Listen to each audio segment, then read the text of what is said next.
Evet çocuklar, bu listeyi alın ve listedeki her şeyi alışveriş merkezinden alın. Tamam anne. Tamam anne. Hadi biz gidelim. Tamam.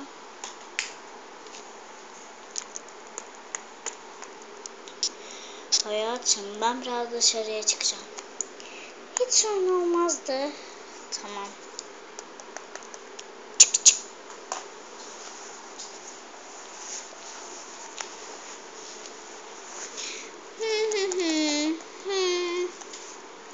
Merhaba, burası alışveriş merkezi mi? Evet, şuradan araba alabilirsiniz. Ah, teşekkürler. Hadi gel gidelim. Tamam.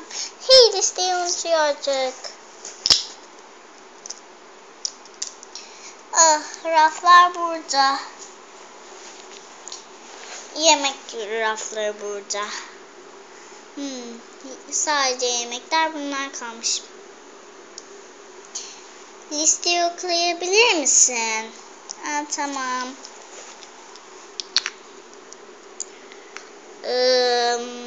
Bir süt,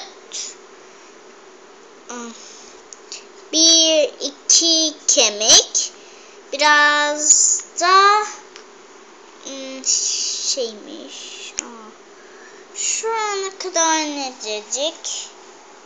İki kemik, biraz balık ve bir süt.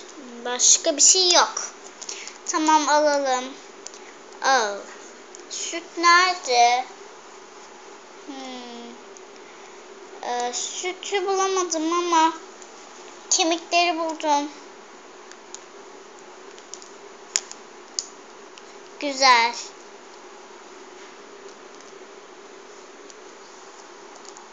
Şimdi sadece süt ve balığı bulmamız lazım. Balığı buldum. Peki süt nerede? Ben de hiç bilmiyorum. Kime sorabiliriz? Ben de hiç bilmiyorum. Kimse gören olmadı. Sen de oku. Yanlış okumuş musun? Bir balık, iki kemik, bir süt. Evet, süt var. Kime soracağız acaba? Soracak hiç kimse yok.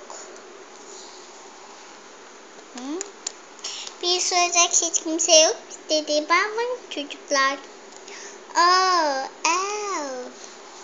Annenizden tek başına gitmeniz hiç doğru değil. Bence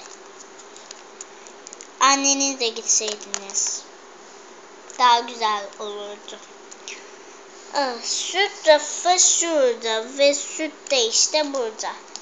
Tamam, aldık işte. Şimdi kasaya ödemeye gittim.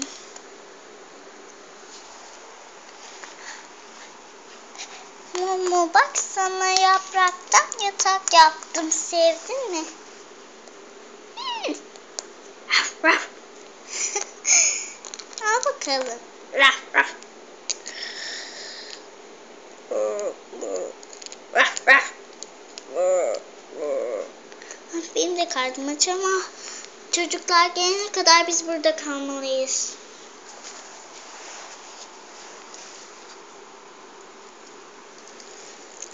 Hadi gel kardeşim. Geliyorum. İşte bir süt. Dit.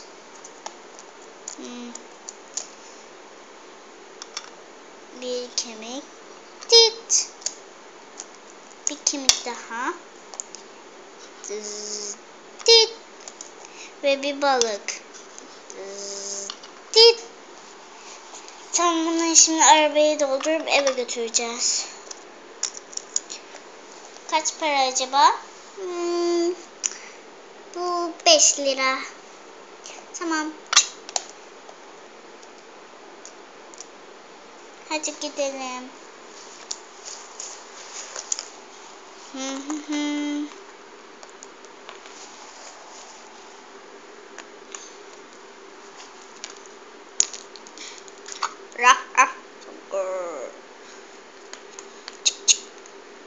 Kızlar daha gelmedi mi?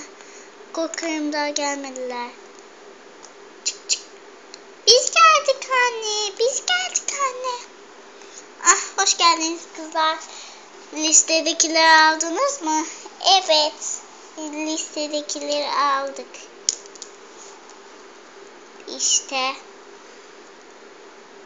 süt,